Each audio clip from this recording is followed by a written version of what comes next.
Bismillahirrahmanirrahim. Alhamdulillah, wassalatu wassalamu ala rasulillah. Shikues nderuar, assalamu alaikum wa rahmatullah.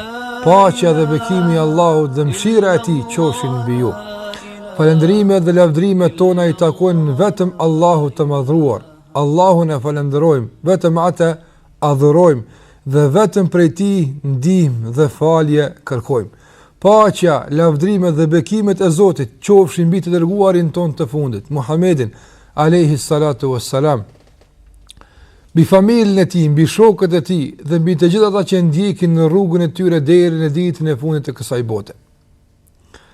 Shikues të nderuar, po takojmë në emisionin ton Begatit e muajit të mëshirës. Jemi në muajin e Ramazanit, në muajin e mëshirës, në muajin e begative të shumta, të cilat Zoti i madhruar i zbret vazhdimisht mbi robërit e Tij. Këtë vit, muaji Ramazan na ka qelluar në një muaj i cili tek ne është i njohur si muaj i vapës, si muaj i temperaturave të larta. Andaj shumë njerëz para se të futen në këtë muaj e kanë pas drojen e temperaturave të larta në këtë muaj. Si do t'ja bëjmë me agjerimin? Si do të agjerojmë? Dita shumë e gjatë, temperatura shumë e lartë, etja do të na mbyt e kështu me radhë. Padyshim se kjo është një problem që njerëzit me të drejtë e diskutojnë. Mirë po, duhet që kjo problem të jetë i kufizuar, të jetë një breng që ta kem dert, se ne kemi obligim të agjerojmë Ramazanin, mirë po tashmë si do të agjerojmë këtë muaj në këtë vapë, mos vallë do të lodhemi, mos vallë do të smuremi e kështu me radhë. Fatkeqësisht frika për këtë muaj disa njerëz ka bërë që edhe mos të agjerojnë, Zoti na ruaj. Zoti na ruaj që mos jemi nga ata që agjerojnë këtë muaj. Mirë po mendoj se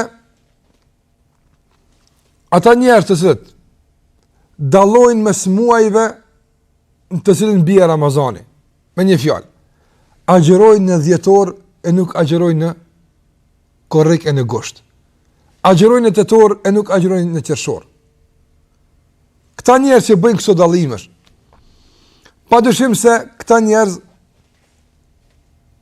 e kanë një problem. E ky problem është se ndoshta nuk e din sa duhet vlerën e këtij muaji. Njeriu, varësisht nga njohja që e ka për vlerën e asaj që e kërkon, është në gjendje që për të sakrifikon. Kjo rregull. Do të thotë, varësisht nga njohuria jote për vlerën e asaj që po e kërkon, varet edhe gatishmëria jote për të sakrifikuar për atë që e kërkon. Prandaj shikues të nderuar, a e dim në vlerën e muajit të Ramazanit? Jam i bindur se nëse i dim vlerat e muajit të Ramazanit, atëherë jo vetëm që do të agjerojmë këtë muaj, por nuk do të diskutojmë asnjëherë se në cilin muaj vije muaji Ramazanit. Do të jetë pasaj shumë e thjeshtë, a vije në gusht, a në qershor, a në korrik, a në dhjetor, nëntor, e tetor e kështu me radhë. Mirë po padyshim një njeri i cili nuk e din vlerën e sakrificës, nuk është gjendje ta paguajë shtrejt atë sakrificë. Për shembull, se njeriu ti thuhet, kërkohet prej teje që të marrësh udhë në këmbë 50 kilometra. Dhe kur të mbrish atje, do të fitosh një bukë. Një bukë bën 30 cent. A do të shkon ky njeri, a do të jetë i gatshëm që për një bukë 30 cent të cilën ka mundësi me e marrë me një hap tek shtëpia e tij, a do jetë i gatshëm që të bën 50 kilometra hapa në këmbë? Asesi. Mirë po. Në qoftë se i thuhet njeriu, kërkohet prej teje që ti bësh 50 kilometra në këmbë. Mirë po. Në fund të fundit të pret një shpërblim me 2 milion apo 3 milion euro e kështu me radhë, cili nuk do ta pranonte këtë ofertë. Padyshim se çdo kush, nga se përkundër lodhjes, përkundër mundit, përkundër sakrificës, ja vlen, nga se çmimi është i lartë. Do të thotë u bindëm se varësisht nga vlera që e ka muaji Ramazan, varësisht nga ajo që na dim për muajin e Ramazanit, aq do të jemi edhe të gatshëm të sakrifikojmë për këtë muaj. Disa njerëz nuk dinë për këtë muaj asgjë, nuk dinë për vlerat e këtij muaji. Andaj janë të gatshëm që për një lodhje shumë të vogël ta prishin. Madje nuk janë në gjendje as sakrificën më minimale ta bëjnë për të kaluar këtë muaj ashtu sikur që duhet. Për këtë arsye, për t'i dhënë përgjigje adekuate, të përshtatshme, bindse në lidhje me agjerimin e muajit Ramazan në muajin gusht, mendoj se përgjigja më e mirë është që të flasim për vlerat e këtij muaji. Andaj, ai i cili kupton realisht dhe drejt vlerën e këtij muaji është në gjendje që të sakrifikon për agjerimin e këtë muaj me çka do qoftë. Për këtë arsye, në këtë emision, shikues të nderuar, kam zgjedhur që të flas për vlerat e këtij muaji. Çka na ofron ky muaj? Nga se edhe e kemi emërtuar emisionin Begatit e muajit të mëshirës. Cilat janë këto begati që Zoti na i ofron në këtë muaj? Begatia e parë që do të kemi mundësi ta fillojmë me të përmendjen e vlerave të shumta të këtij muaji është se Allahu i madhruar të gjitha librat e mëhershme që i ka zbritur njerëzimit, i ka zbritur në këtë muaj. Çka do të thotë kjo? Ne dim të gjithë se Allahu i madhruar është krijuesi jon dhe ai është kujdestari jon. Ai kujdeset për neve. Ai kujdeset për furnizimin ton. Ai kujdeset për shëndetin ton. Ai kujdeset për sigurinë dhe mirëqenien ton. Ai kujdeset për çdo sen që ne kemi nevojë në jetën e kësaj bote. Kujdesi i Allahut për krijesat e tij është i lloj-llojshëm. Dhe këtë kujdes disa njerëz e njohin tamam si duhet, mirë për fat keq ka të atill të cilët e përkufizojnë, e ngushtojnë këtë kujdes vetëm në aspektin material. Do të disa e njohin Zotin vetëm si ai që jep bukë me hongër, vetëm si ai që jep shëndet, vetëm si ai që furnizon me ujë. Mirë po është një kujdes tjetër për te këtij, më i rëndësishmi dhe më i kërkuari, më i nevojshmi se kujdeset e tjera.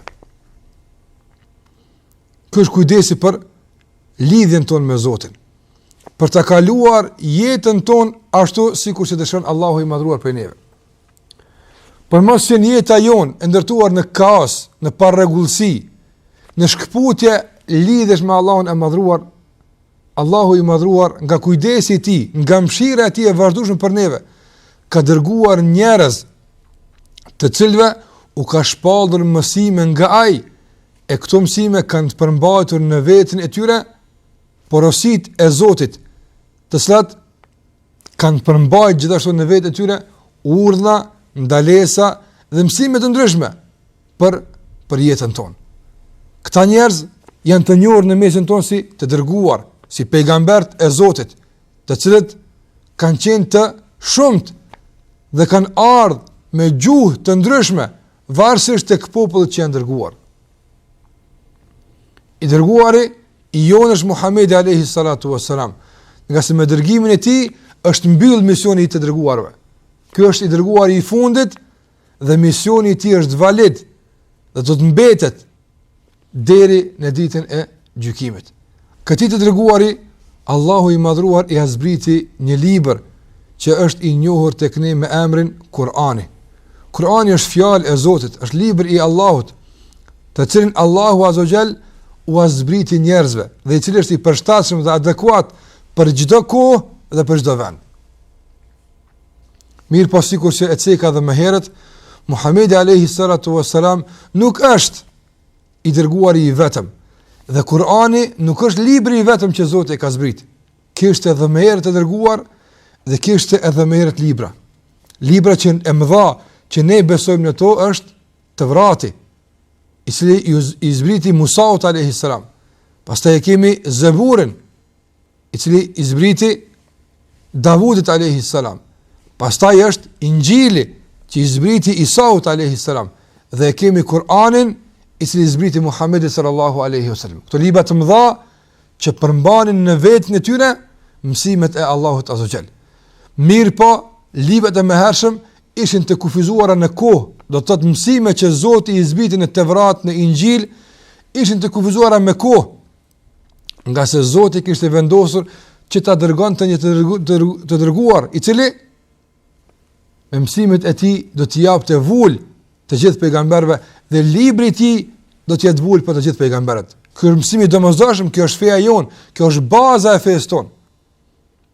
Ne kemi obligim të besojmë në Tevratin si libër i Allahut, edhe pse e dim se ka pësu ndryshime, edhe Injili njëjë sikur të Tevrati, dhe përmbyllësi i këtyre, dhe ai që i ka dërguar të gjitha mësimet e mëhershme, dhe i vetmi valid që ka mbet për njerëzimin ka mbet Kur'ani. Sidoqoftë, të gjithë këta libra dhe të gjithë këta pejgamber, Zoti i madhruar e zgjodhi këtë muaj, që mund këtë muaj të fillon kontakti dhe lidhja mes Allahut edhe krijesave të tij. Për në këtë muaj ka zbrit Kur'ani, ka zbrit mëshira e Allahut tek njerëzit, e që edhe kjo e ka simbolikën e vet, edhe kjo e ka mesazhin e vet, që ne hap të kuptojmë se nëse muajt e tjerë kemi qenë larg Zotit, të shkëputur nga Zoti, tashmë në këtë muaj litart e lidhës janë të shumët, është e pamundshme që të ikësh prej tyre. Përveç se don ti vetë t'ia kthesh shpinën këtyre begative. Andaj ndëgjoni çka thot Zoti i madhruar në kapitullin El-Baqara, në ajetin 185 në lidhje me këtë çështje. Thot Allahu i madhruar, muaji i Ramazanit, që në te filloi të shpallet Kur'ani, që është udhërrëfyes për njerëz dhe sqarues i rrugës së drejtë, dhe dallues i të vërtetës dhe gënjeshtrës. Që dallon të vërtetën nga gënjeshtra. E kush e preton nga ju këtë muaj, le ta agjeroj. Gjithashtu në një hadith tjetër Muhamedi sallallahu alaihi wasallam thot: kanë zbritur fletushkat e Ibrahimit. Don Ibrahimi alayhis salam, një pejgamber i vjetër, i cili konsiderohet edhe si baba i pejgamberëve, nga se nga familja e tij kanë rrjedhur shumica e pejgamberëve, shumica të dërguarve të Allahut të madhruar. Këtij Zoti i zbriti disa fletushka, që në kishte mësime për njerëzimin. Këto fletushka e dini kur kanë zbrit? Muhamedi alayhi salatu wasallam na lajmëron për këtë çështje. Thot Muhamedi alayhi salatu wassalam, kanë zbritur fletushkat e Ibrahimit në ditën e parë të Ramazanit. Ndërsa Tevrati ka zbritur në ditën e 6 të Ramazanit. Ndërsa Injili në ditën e 13 të Ramazanit. Zeburi në ditën e 18 të Ramazanit. Ndërsa Kur'ani ka zbritur në ditën e 24 të Ramazanit, do të natën e Kadrit. Disa kanë mundësi me u çudit, edhe me thënë, e qysh në këtë hadith, po thot Muhamedi alayhi salatu wasalam, se në natën e 24 ka zbrit Kur'ani, e ne dim se nata e Kadrit është nata 27. Kjo është për na tregu se nata e Lejletul Kadrit nuk është gjithmonë nata 27. Prandaj neve na ka porosit Muhamedi alayhi salatu wasalam, sikur se do ta përmendim ne, ta kërkojmë një 10 ditë e fundit, e jo që të në Ramazan të flajme, të rrimë, të pime, kështu me radhë, e pastaj të vijmë veç në natë, në Teravi, 27 të mendojmë se e arritëm 1000 muajshin. Aja ndron, kur ka zbrit Kur'ani, atë vit, nata e Kadrit ka qëllu nata 24 të Ramazanit. Pastaj vite tjera ka qëllu me kone 25-ta, një vit tjetër ka qëllu me qene 27-ta, e kështu me radhë. Ajo lëviz, çdo vjet Zoti e lëviz, nuk e lënë një natë, që shpërblimin e kësaj natë ta marrin vetëm ata që e kërkojnë. Se do qoftë nuk është kjo tema jonë. Ajo që ka intereson është të dimë se Allahu në këtë muaj i paska zbrit të gjitha librat. Prandaj, ky muaj ka peshë të posaçme tek Zoti i Madhruar. Ka një pozitë të veçantë tek Zoti i gjithësisë. Ky është muaj i dritës dhe i mëshirës. Ky është muaj i udhëzimit. Ky është muaj i pajtimit dhe i kthimit tek Allahu i Madhruar. Prandaj, nëse këtë e kuptojmë drejt, atëherë çka përkthehet praktikisht në jetën tonë atëherë kjo që e cekëm? Nëse e agjeron muajin e Ramazanit për Zotin e Madhruar, pavarësisht a qëllon ngusht, anë qershor, anë korrik, anë cili muaj. Nëse e agjeron muajin e Ramazanit me bindje se Allahu të ka bërë obligim, për Zotin e agjeron, atër kjo vlerë që ne folim për te të garanton ty se pas viteve të shkëputjes nga Zoti, ki mundësi të lidhesh nga se Zoti i Madhruar këtë muaj e ka zgjidh që tjetë muaj i lidhjeve me krijesat e tij. Çdo libër që Zoti e ka zbrit është një litar, edhe Kur'ani është një litar i zbritur, i lëshuar nga ana e Allahut krijesave të tij që të kapen për te, mos të bredhin, mos të ndahen, mos të përçahen, të lidhen fuqimisht për Zotin e tyre. Andaj, nëse e ke larguar dorën tënde nga ky litar, nëse je larg këtij litari, tashmë këtë muaj, ky është muaj në cilin ka zbrit ky litar, është rikthy përsëri mundësia dhe shansa për të kapur për këtë litar. Andaj kjo është vlera e madhe e këtij muaji që Zoti i Madhruar na ka premtuar se kemi mundësi të arrijmë në këtë muaj. Vlera e dytë që ja vlen ta përmend në këtë muaj është se agjeruesi e ka një lutje që Zoti nuk ja kthen. Sa kemi një lutje tona, sa kemi një kërkesa të shumta në jetën e kësaj bote. Trokitim në dyert të ndryshme, duke kërkuar që na përgjigjen. Mirë po, zakonisht gjejmë dyert të mbyllura. Zakonisht duhet përcaktuar termin të posaçëm për të takuar me personin që do t'ja dorëzojmë kërkesën tonë. Pastaj, a do t'i përgjigjet, a nuk do t'i përgjigjet, kjo është çështje tjetër.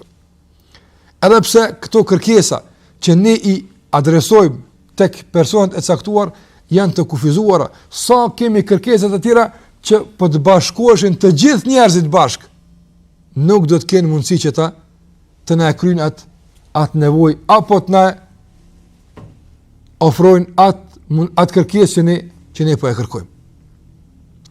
Në muajin e Ramazanit hapet një shpresë e madhe. Na mundson Allahu i Madhruar që duke besuar në fuqimisht në të bindur se shumë probleme që ne kemi nuk ka mundësi me i kry askush pas Allahut të Madhruar. Na mundson Allahu xhalla xhelaluhu që pa takim paraprak, pa marr orar se kur të lajmërosh, e ki të hapur vazhdimisht. Vazhdimisht. Nga ana e Allahut është dera e hapur. Vetëm është në pyetje kur do të hapësh ti derën tënde e që ti je në kontakt të drejtpërdrejt me Allahun e Madhruar. Këtë arrin duke qenë agjërueshëm. Thot Muhamedi sallallahu alaihi wasallam lis-saimi da'watun la turad. Agjëruesi ka një lutje që nuk i kthehet. Prandaj ti i agjërueshëm 30 ditë. E ketë garantuar nga ana e Allahut të Madhruar se 30 lutje çdo ditë të agjërimin, çfarë do t'i bësh? Do të përgjigjet Allahu i Madhruar. Nëse din me lut ç'është duhet. A nuk është kjo një vlerë e madhe? Padyshim se po. Prandaj një lëvizje e buzëve të cilat nuk kanë prekur ujin me orë të tëra, buzëve të agjëruesit, të garanton përgjigje të shpejt nga ana e Allahut të Madhruar. A nuk është kjo një vlerë e madhe? Paramendon njëri ti thuhet se kërkohet nga ti ta bësh këtë sakrificë dhe pastaj çka të kërkosh do të ipet. Dikush ka mundësi të thotë se po un kam qenë agjërueshëm, jam lutur këtë lutje dhe s'më është përgjigjur. Unë do të përgjigjem në këtë pyetje. Fillimisht po them shikues nderuar, asnjëherë në jetën e juaj mos të ndodh që të gaboni e të mendoni keq për Zotin e juaj. Kur mos themi se e luta Zotin e nuk më përgjigj. Është pa mundshme. Sa herë ta lutim Zotin e në përgjigjet? Gjithmonë. E pse si është përgjigj tjetër?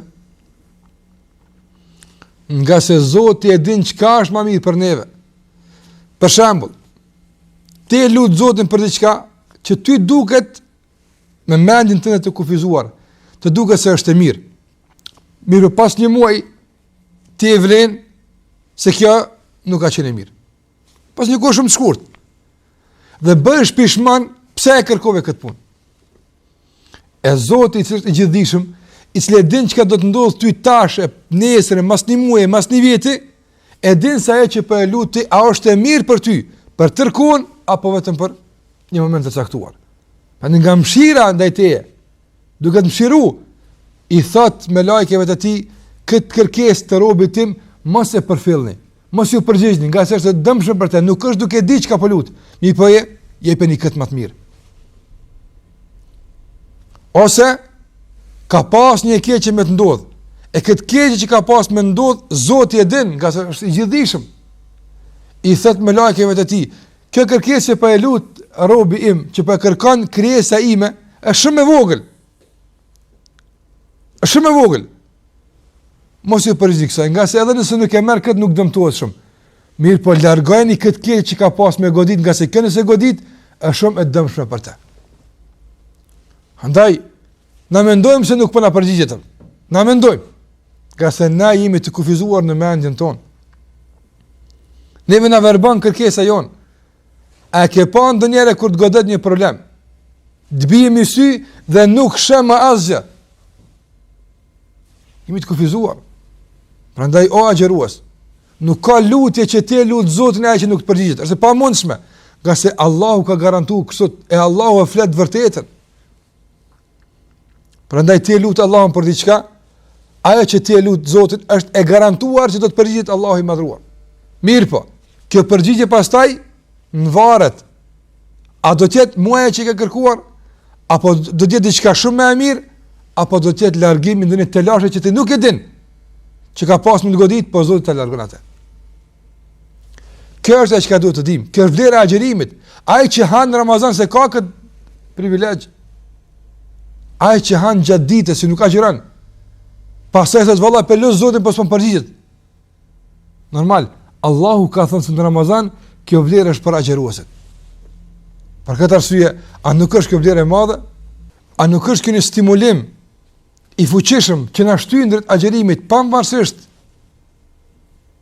vapës, kohës zgjatjes e kështu me radhë? Padyshim se po. Padyshim se është një stimulim i cili nuk na lën që të ndalemi para pengesave të kohës dhe para pengesave të kushteve klimatike. Është vërtet se dallon agjërimi nga dhjetori në gusht, dallon. Po ky dallim nuk bën të jetë aq i madh sa që të na pengon. Kështu që në dhjetor të agjërojmë e në gusht mos të agjërojmë. Kjo është ajo që kam për qëllim. Ka është normale që të dallohen ndryshimet, që të vrejnë dallimet. Është normale kjo punë. Mirë, po këto ndryshime, këto dallime nuk bën të jenë aq të mëdha sa që të na pengojnë nga agjërimi. Zoti na ruaj. Ky është muaji i shanseve tuaja për ta lutur Allahun për kërkesat që i ke, e që Zoti të përgjigjet për to, ose sikur që thamë më herët, edhe për më të mira që ti ndoshta as në kokën tënde nuk është sjell ajo kërkesë, Zoti i thot me lajkeve të tij që të përgjigjen, që ta japin atë që ti ke nevojë për të, edhe pse ti nuk e kërkon.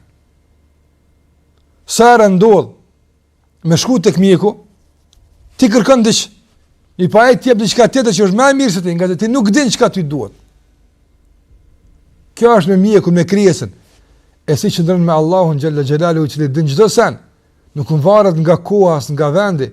Allahu xhalla xhelalu din çdo sen, nuk e kufizon atë asgjë. Prandaj ta agjërojmë këtë muaj, që ta fitojmë këtë vlerë. Kur të drejtojmë duart, Allahu xhalla wa ala mos na kthejnë këto duar të thata. Vlerat e muajit të Ramazanit janë të shumta. Dhe të gjithat na bëjnë të dimë dhe të kuptojmë se në çfarë muaji gjendemi ne.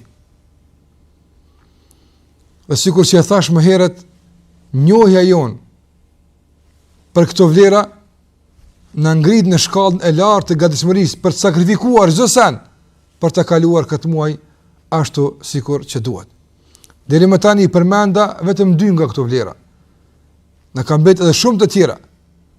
Këtu po e bëm një ndarje për një pushim të shkurtër dhe do të vazhdojmë me lejen e Allahut me sqjellimin dhe sqarimin e vlerave tjera pas këtij pushimi, andaj na ndihni Zoti ju ruaj. Illa Allah la ilaha Muhammad ashraful a'rabi wal a'jami خير من يمشي على قدمه باسط المعروف جامعة صاحب الإحسان والكرم لا إله إلا الله لا إله. Shikues të nderuar, u kthyem përsëri për të vazhduar me udhëtimin ton drejt njohjes së vlerave të muajit të Ramazanit. Para pushimit folëm për 2 nga këto vlera, e që thamë se janë të shumta këto vlera të muajit të Ramazanit. Mirë po përmendëm 2, përmendëm se me të vërtet në këtë Ramazan ka zbrit Zoti nga mëshira shumë më tepër se që e ka bërë në muajt e tjerë. Andaj nga mëshira e tij e madhe që Zoti e ka zbritur vazhdimisht në këtë muaj është edhe zbritja e vazhdueshme e librave dhe mësimeve nga ana e Allahut të Madhruar. Dhe e dyta, kuptuam, shikues të nderuar, se në këtë muaj agjëruesi privilegjohet me mundësinë e lutjeve të cilat Zoti i Madhruar nuk i kthen. Dhe përmendëm kuptimin e drejtë të kësaj përgjigje që vjen nga ana e Allahut të Madhruar. Do thotë nuk mundemi ne ta kushtëzojmë përgjigjen. Ne e lutim Zotin e Madhruar, pastaj Allahu nga detyria e tij e pakufishme dhe nga mëshira e tij e madhe vendos se cila do të jetë përgjigja. Mirë, pa ajo që neve na intereson është se nëse ne e lutim atë si duhet, nëse ne e lutim atë drejt, nëse ne e shfrytëzojmë këtë privilegj që kemi duke qenë agjërueshëm, atërtimi të sigurt se përgjigja nuk do të mungon. Mirë po, Zoti e zgjedh mënyrën dhe llojin e kësaj përgjigje. Vazhdojmë me vlerën tjetër të radhës kur flasim për muajin e Ramazanit.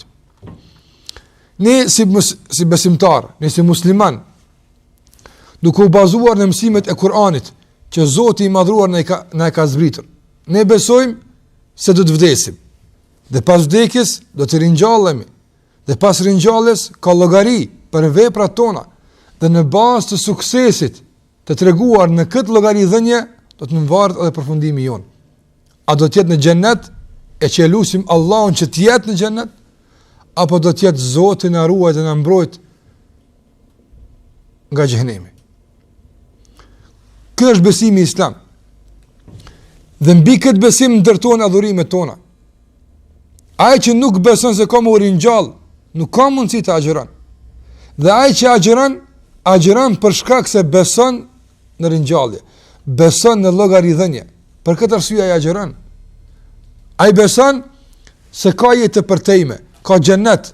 Andaj për këtë xhennet është i gatshëm të sakrifikon edhe me etje, edhe me uri, edhe me vap, edhe me kozgjatje të ditës, agjeron, nga sa ai e kërkon xhennetin. Në ka treguar Muhamedi sallallahu alaihi wasallam se ditën e gjykimit njerëzit do të jenë në telashe të mëdha, do të jenë në zor të madh, paramendon njëri që i shfaqet e tërë veprimtaria e tij, tërë ajo që e ka bërë. Dhe është një gjykim të drejtë, i cili nuk korruptohet, nuk mashtrohet, nuk i fshihet asnjë send. Çdo send do të shfaqet Allahu të madhruar. Njëri do të jetë në telashe, çka do të bëj me këtë punë, me këtë vepër, me këtë do të jetë në telashe të mëdha. Andaj do të kërkon njeriu ditën e gjykimit çdo ndërmjetësues që ka mundësi të ndërmjetëson tek Allahu Azza wa Jall për t'ia falë, për ta mëshiruar. Do të kërkon për çdo fije që ka mundësi të kapet e të shpëton. Kjo është dita e gjykimit. Në këtë ditë të vapës, ajo është vapa më e madhe. Tash po themi se është vapë nga se është verë, edhe pse dihet se sa është larg prej nesh. Megjithatë, pse rrezet e tij drejtohen ka hënë një fund të caktuar, themi se është vapë e madhe. Po çka thua më Allah kur të afrohet dielli te koka, sa është atë ajo vapë? Kjo do të ndodhë ditën e gjykimit. Andaj që e përjeton vapën e kësaj bote, ai që këtë kohë sakrifikon për hir të Allahu xhalla xhelaluhu, padyshim se ditën e gjykimit do të ketë hije për të, nuk do të ketë vapë. I pa ai që në këtë botë ik nga obligimet, ik nga adhurimet, në emër të vapës, atër padyshim se do të jenë koha se një vapë duhet ta shjen. Janë dy vapa. Vapa e kësaj bote dhe vapa e botës tjetër. Janë dy frika, frika në këtë botë edhe frika në botën tjetër. Janë dy pushime, pushime në këtë botë dhe pushime në botën tjetër. Janë dy lodhje, lodhjen në këtë botë dhe lodhjen në botën tjetër. Ai i cili nuk friksohet në këtë botë pe i Zotit, nuk largohet nga këqijat, do të friksohet në atë botë, do të trishtohet atje. Ai i cili nuk e përballon vapën në këtë botë, duke kryer adhurimin ndaj Zotit, në këtë rast agjërimin, duhet ta përballojë, duhet ta shijojë atje padyshim. Pa në këtë ditë, shikues të nderuar, Allahu i madhruar do të vendos për gjykuar mes robëve të tij. Sa kemi nevojë për ndërmjetësues i cili është i dashur tek Allahu i madhruar. Sa kemi nevojë për dikën që thotë: "O Zot, për hatër timin që më dën mu falja këtij." Sa kemi nevojë për këtë? A kemi ne këso ndërmjetësues tek Zoti? Ndërmjetësues ditën e gjykimit, që do të ndërmjetësojmë për të mirë tek Zoti për neve. A kemi ne të tillë? Muhamedi sallallahu alaihi wasallam na ofron një ndërmjetësues që nuk i kthehet fjala. Ai ndërmjetësues është agjërimi i Ramazanit. Po, ditën e gjykimit agjërimi si vepër do të shndrohet në krijesë dhe do të vihet tek Zoti dhe do të thotë: "O Zot, unë e kam penguar këtë njeri nga ushqimi dhe epshet. E kam penguar. Unë e se kumlon për hir të agjërimit nuk ka ngrën, nuk ka pi. I ka braktisur edhe shfrytëzimin e epsheve të tij.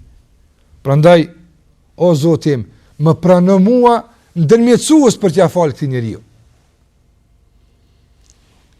Ramazani, agjërimi muajit Ramazan, është muaj i Zotit. Në këtë muaj Allahu ka zbritur libra. Paramendoni çfarë pozite ka ky muaj tek Allahu i madhruar. Nëse agjiron, bëhet miku yt. Bëhet miku yt.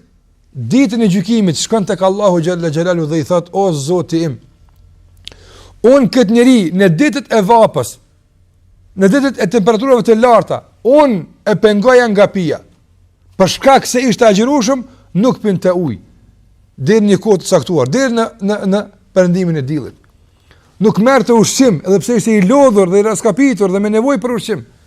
Nuk e merrte kët.